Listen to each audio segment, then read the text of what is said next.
Hello friends, welcome back in another video. আজকে আমরা chemistry sample 16টা discuss করব। তো ফার্স্ট ক্যাটাগরি 1, চলো শুরু করা যাক। কি বলেছে? কোনটির হাইড্রেশন শক্তি সবচেয়ে কম? K plus.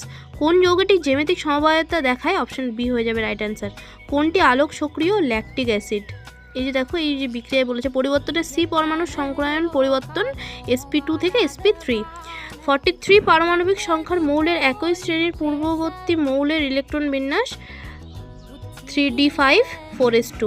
কোনটি খাদ ধাতুর সেট? অপশন বি হয়ে যাবে রাইট অ্যান্সার।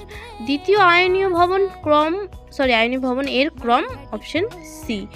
তারপর কি বলছে? Al4C3-তে যে আয়ন থাকে তা হলো C⁴-। তারপর দেখো, এই যে যৌগগুলো দিয়েছে, বলেছে এতে সি ও বন্ধন শক্তির ক্রম? অপশন ডি হয়ে যাবে রাইট অ্যান্সার। হ্যালেন এত হলো কোনটা হবে? অপশন এ হয়ে যাবে। তারপর কি বলেছে? কোপলিমার হলো বুনায়েস। টুথপেস্টে নিম্নের কোনটি উপস্থিত? স্যালাল।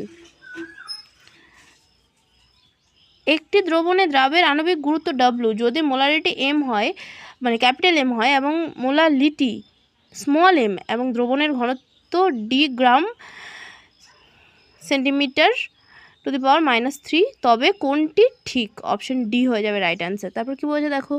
200 ml HCl এর সহিত 300 ml NaOH মেশানো হলো।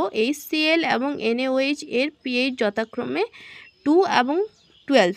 মিশ্রণের pH কত? অপশন বি হয়ে যাবে রাইট অ্যান্সার। নিম্নের কোনটির সঙ্গে HBr দ্রুত বিক্রিয়া করে? অপশন এ হয়ে যাবে কারেক্ট অ্যান্সার। ক্যাটাগরি 2 কি বলেছে?